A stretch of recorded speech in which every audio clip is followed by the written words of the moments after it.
Hey, so let's talk about David Lowery's The Green Knight.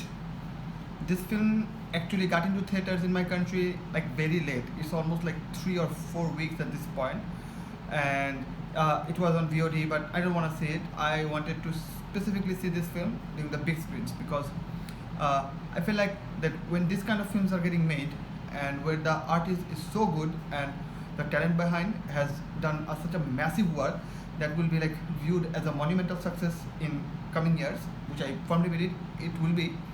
I wanted to support it, and that's why I wanted to see it in the theaters. And boy, oh boy, was it worth it! This film is visually stunning because you know, first you see, then you actually do anything else. So let's talk about the cinematography. The cinematography in films or in other kind of YouTube videos, you may have heard a phrase a lot. It's called every frame a picture. Now, when you were to see or analyze those kind of films, there's always somebody is like, okay, it's not every frame a picture, it's sort of a every frame a picture because there are some lull scenes, not this film. No. Green Knight does not have any lulls. Every single frame of this film is a picture. You can pause this film and can kind of copy paste and print it out. It's gonna be look tremendous. It's that good.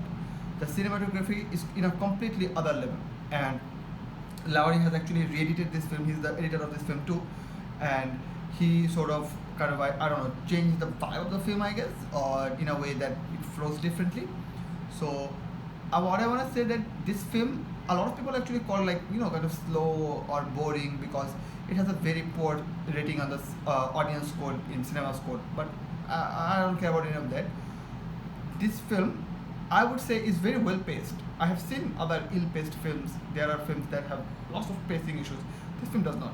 This is a 2 hour and 10 minutes film, and let I remind you, Jungle Cruise is a longer film than this. So this film is actually like very what it should be. It's very minimal, and David Lowery wanted to say what he wanted to say and just get the hell out of there. So in that way, this film is well paced. Of course, it's not a blockbuster film, so this does not have ginormous production set pieces or action, but I was not there for that. Any audience should not be there for that. They should be here for the cinematography. They should be here for the kind of modern and new take of a very old mythical poem that has been turned into a legend and told in a completely different way and from different perspectives. They should be there for the score. They should be there for Dev Patel's acting. They should be there for the journey. This film actually is divided into sections where it's kind of like a book chapter heading, and they just say this happening and this happening, and I found that effective. It kind of keeps the whole pace going, and just things are kind of always on tiptoes. They don't want to hover or spend any time. And if I were to mention about any other thing that is very praiseworthy about this film, is that this film takes some weird chances that in theory shouldn't work, but it works. Because I am not a big believer in like flashbacks or saying things in like going past. I'm also not a big believer in false scenes or where they're like, oh, this thing happened but it doesn't actually happen. It's kind of irks me because it's like, if your film is good, the screenplay has power, you should be able to convey what you want to convey. You shouldn't need other crutches or other ways of storytelling.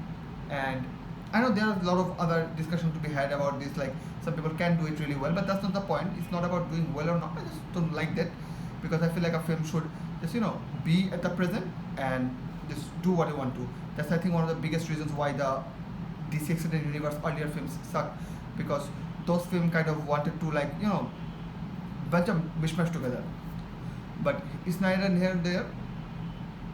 Lowery does it here too, and he does it in a way that is so fascinating that at this point I've kind of trying to change my outlook on this whole thing. There are a couple scenes like that, there are some actions like that. Those are very much what you would call false, but it's not false, because Lowery doesn't tell it like that. Lowery tells it in a completely different way that I haven't seen it done in any other film. So in that way, that's a big eye opener. And other than that, this film is extremely effective.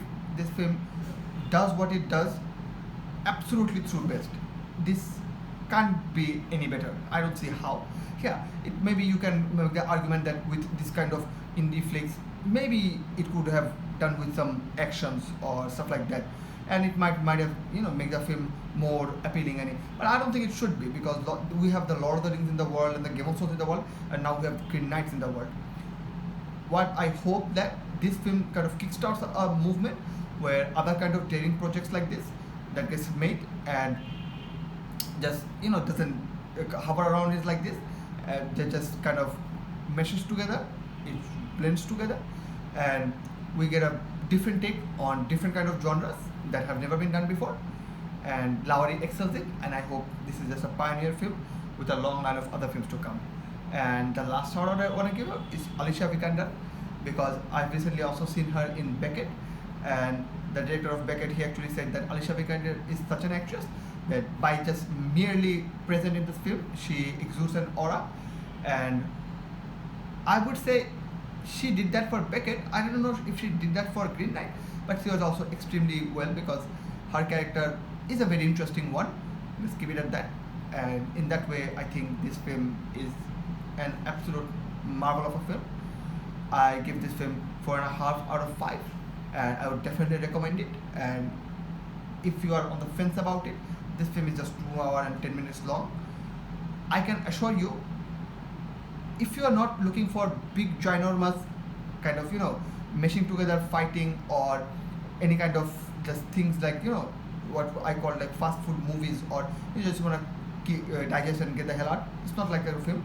But if you're looking for anything beyond that, this is a must watch.